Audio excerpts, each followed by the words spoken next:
लोकसभा चुनाव में यूपी में कहां खड़ा है विपक्ष। वोटिंग में सिर्फ 14 दिन बचे और रैली शून्य। पीएम मोदी मैदान में और युवा विपक्ष घर में बैठा। बिना रैली के कैसे जीतेगा विपक्ष 80 का गढ़। एसी रूम से कब निकलेंगे राहुल और अखिलेश।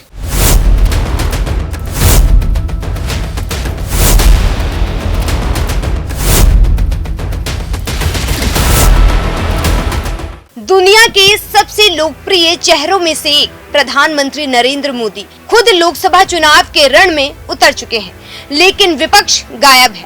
मोदी को हराने की बात करने वाला विपक्ष अप्रैल की गर्मी में अपने एसी रूम से बाहर निकलना नहीं चाहता है। इसीलिए ही सिर्फ 14 दिन वोटिंग में समय बचे हैं, लेकिन जमीन से विपक्ष गायब है। क्या ऐसे विपक्ष उत्तर प्रदेश में मोदी लहर को रोक पाएगा? ये अपने आप में बड़ा सवाल है। और जब जनता इन्हें वोट नहीं देगी तो यही विपक्ष वोटरों की बुद्धि पर सवाल उठाने लगेंगे। लेकिन असल में परिणाम तो जैसी करनी वैसी भरनी ही होगा। उत्तर प्रदेश में विपक्ष कितनी सीटों पर मजबूत है, ये कहना बेहद मुश्किल दिखाई दे रहा है। जनता और वोटर अपने विपक्षी नेताओं का इंतजार कर रहे हैं कि शायद उन्हें बीजेपी का विकल्प मिले, लेकिन विपक्ष जमीन से गायब है।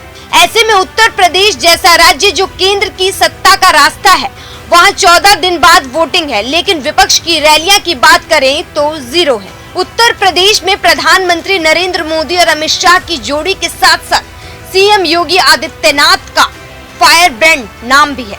फिर भी विपक्ष हाथ पर हाथ धरे बैठा हुआ है। शायद इन पार्टियों को भरोसा है कि जनता हमें यूं ही कुर्सी सौंप देगी। लोकसभा चुनाव में एनडीए गठबंधन की ओर से ताबड़तोड़ चुनाव प्रचार, रैलियां, सभाएं शुरू हो चुकी हैं। पीएम मोदी ने खुद मेरठ में जाकर चुनावी हुंकार भरा है। वहीं विपक्षी गठबंधन के नेताओं का कहीं अता पता दिखाई नहीं दे रहा है। दिल्ली की गद्दी पर बैठने के लिए यूपी की जनता को जीतना बेहद जरूरी है, लेकिन मानो एनडीए के 400 पार के सपने को पूरा करने के लिए विपक्ष उनका पूरा साथ दे रहा है और शांत अपने ऑफिस में बैठा हुआ है।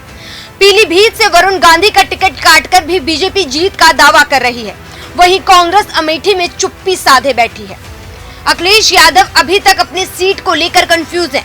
सपा बार बार अपना उम्मीदवार बदल रही है।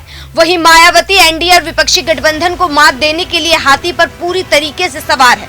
राहुल गांधी और अखिलेश साथ आए तो लगा कम से कम यूपी में तो मुस्लिम वोटर एक साथ आकर विपक्षी गठबंधन को वोट देंगे, लेकिन जमीन पर गायब ये नेता इन्हें ओबीसी के पास जाने को मजबूर कर रहे हैं। चुनावों की शंखनाद के बाद से ही उत्तर प्रदेश में प्रधानमंत्री नरेंद्र मोदी की रैली मेरठ में हो चुकी है।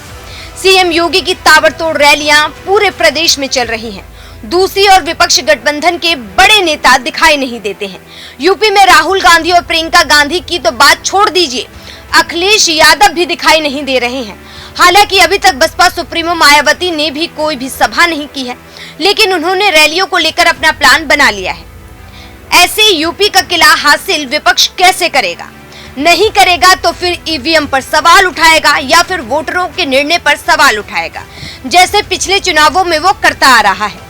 जनता अभी भी विपक्ष के नेताओं का इंतजार कर रही है। वहीं कुछ लोगों का कहना है कि विपक्ष प्लान के तहत रैलियां नहीं कर रहा है ताकि जनता तक मैसेज जाए कि उनके पैसे किस तरह केंद्र सरकार ने कैद करवा दिए हैं, ताकि विपक्ष रैलियां ना कर सके। खैर, देखना होगा कि रैलियां ना करना विपक्ष को फायदा पहुंचाता है या फिर नुकसान। लेकिन एक सच ये भी है कि जनता को जो दिखेगा जनता उसी को सुनेगी और उसी को चुनेगी। इस मुद्दे को लेकर आपकी क्या राय है, हमें कमेंट बॉक्स में जरूर बताएं। Bureau report, news 1 India.